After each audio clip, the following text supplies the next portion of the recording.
Welcome বন্ধুরা।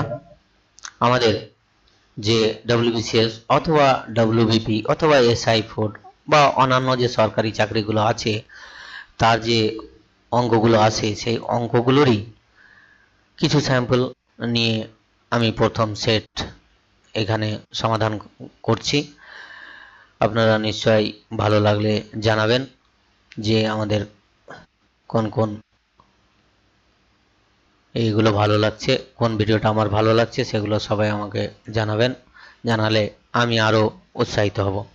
তাহলে আমাদের যে ফার্স্ট কোশ্চেনটা এখানে আছে সেটা হচ্ছে যে একটি নৌকার স্রোতের অনুকূলে 10 কিলোমিটার যেতে সময় লাগে 5 ঘন্টা। স্রোতের অনুকূল এবং স্রোতের প্রতিকূলের যে অঙ্কগুলো, স্রোতের অনুকূল আছে মানে স্রোতের প্রতিকূল থাকবে, সেই অঙ্কগুলো করার সময় আমাদের একটা জিনিস মাথায় রাখতে হবে। একটা হচ্ছে নৌকার গতিবেগ মানে বোটের গতিবেগ, একটা হচ্ছে আমাদের বোটের গতিবেগ, আর একটা হচ্ছে আমাদের কার গতিবেগ, একটা হচ্ছে বোট আর একটা হচ্ছে স্ট্রিম মানে স্রোত। তাহলে আমাদের বোট যে আছে, বোটের গতিবেগটা আমরা যদি মনে করি, x kilometre per hour, kilometre, এইটা আমাদের কনসিডার করতেই হয়, নাহলে আমাদের অসুবিধা হয়।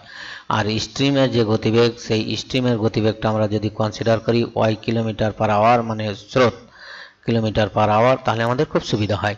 তাহলে অনুকূলে গতিবেগ, অনুকূলে তাহলে নৌকার গতিবেগ কত হবে, তাহলে এক্স প্লাস ওয়াই, নৌকাও চলবে প্লাস ওকাও চলবে। অনুকূলে 5 ঘন্টায়, অনুকূলে 10 কিলোমিটার যেতে সময় লাগে 5 ঘন্টা, তাহলে এটা যদি এক ঘন্টায় যায়, এটা 1 ঘন্টায় যাবে, তাহলে এটা 5 ঘন্টায় যেতে কতটা 5 ঘন্টায় যাবে আমাদের, তাহলে 10 কিলোমিটার, এটা হলো তাহলে 10।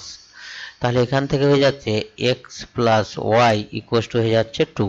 এটা একটা ইকুয়েশন আমরা পেয়ে গেলাম 1 নম্বর। 2 নম্বর যেটা হচ্ছে যে প্রতিকূল, প্রতিকূল মানে হচ্ছে এক্স মাইনাস ওয়াই, 1 ঘন্টায় নৌকাটা প্রতিকূলে যাবে এত কিলোমিটার।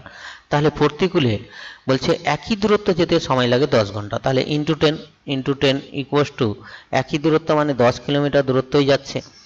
তাহলে আমাদের x minus y equals two হয়ে যাচ্ছে 10/10 ইকুয়াস টু 1। তাহলে আমাদের এটা হয়ে যাচ্ছে 2 নম্বর ইকুয়েশন।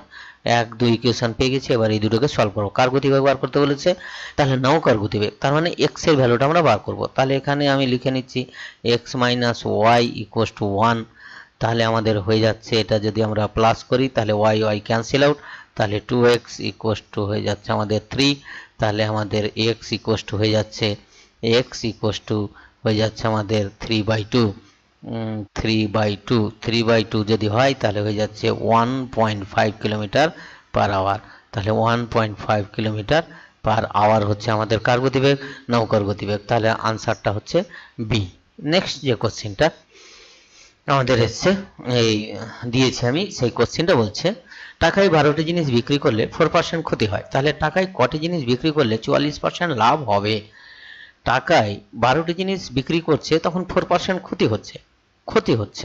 12টি জিনিস বিক্রি করলে 4 টাকায়, তাহলে আমরা একটাতে যদি কনভার্ট করে নিই তাহলে আমাদের মনে হচ্ছে আমার খুব সুবিধা হয় যে অঙ্কগুলো করা। একটাতে কিভাবে কনভার্ট করে, তাহলে টাকায় 12টি জিনিস বিক্রি করছে, তার মানে 1 টাকায় 12টি জিনিসের বিক্রয় মূল্য হচ্ছে 1 টাকা। 1 টাকা হচ্ছে 12টি জিনিসের বিক্রয় মূল্য, ঠিক।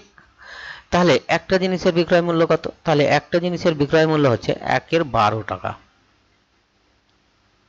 এটা হলো বিক্রয় মূল্য। এবার আমরা ক্রয় মূল্যটা বার করে নেব। এখান থেকে 4% ক্ষতি হচ্ছে, তার মানে যদি আমাদের 4% ক্ষতি হয় তাহলে 100 টাকায় যদি কিনে তাহলে বিক্রয় মূল্য হবে 96 টাকা। তাহলে 96 টাকা বিক্রয় মূল্য হলে 100 টাকা হবে ক্রয় মূল্য। তাহলে 1 এর 12 টাকা যদি বিক্রয় মূল্য হয় তাহলে ক্রয় মূল্য হয়ে যাবে 100/12 ইন্টু 96।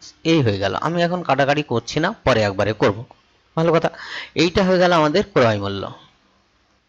তার মানে 4% ক্ষতি হচ্ছে, মানে 96 100 টাকায় গেলে 96 টাকায় বিক্রি করছে বলে আমাদের 4% ক্ষতি হচ্ছে, ভালো কথা, এটা পেয়ে গেলাম।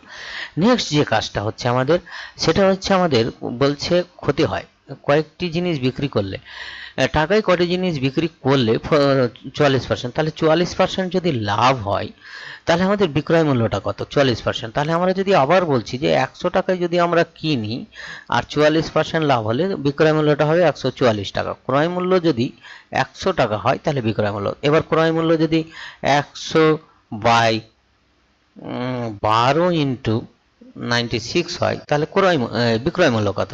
তাহলে 144 বাই 100 ইন্টু, কাটাকাটি করিনি, এখানে একটু আমরা দেখতে পাবো কাটাকাটি না করার মজাটা, তাহলে ইন্টু 96। তাহলে এখানে 100 দেখো কেটে গেল, ভালো। এবার আমাদের 12 দিয়ে কেটে যাবে, এটা 12 দিয়ে কেটে যায়, তাহলে 12 1 12 দিয়ে 24, আর এটাও কেটে যাবে, 8 12 96। তাহলে আমরা পেয়ে গেলাম কত? 1/8। তাহলে বিক্রয় মূল্য হচ্ছে 1/8 টাকা। এইবার হচ্ছে আমরা একটি জিনিস বিক্রি করছি ক টাকায়?